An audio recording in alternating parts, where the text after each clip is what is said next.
I like to employ PVA in my angling for a number of reasons.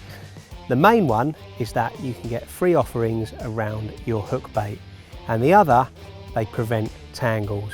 Now I'm going to go through the 3 different types that we do and show you how that I use them.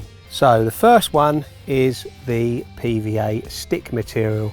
Now it does pretty much what it says on the tin.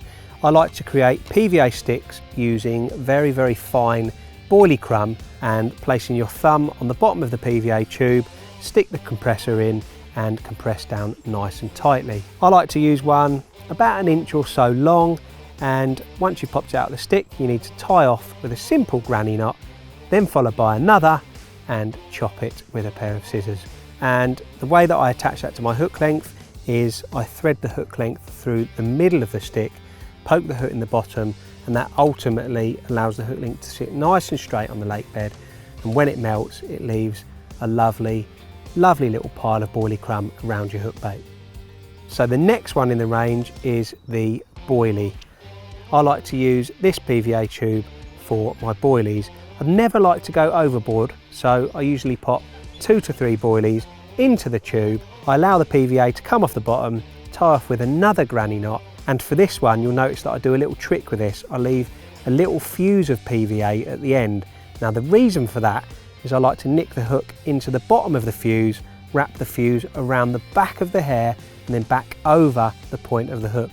The reason I do this is I use quite long hairs and the last thing I want is for them to tangle. So that little fuse basically traps the hair in place and prevents tangles. And finally we have the wide version.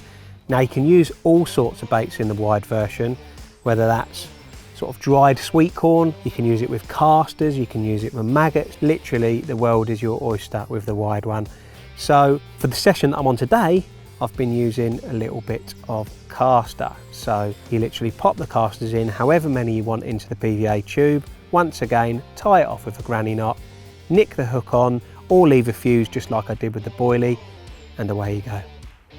The PVA is anti-ladder, very quick melting, and it's also 0 residue, so it won't leave any globules on your hook or anything like that.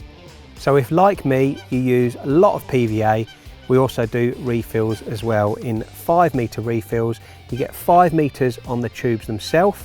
So if you want any more information on the PVA, head over to the RidgeMonkey website or check them out at your local stockist.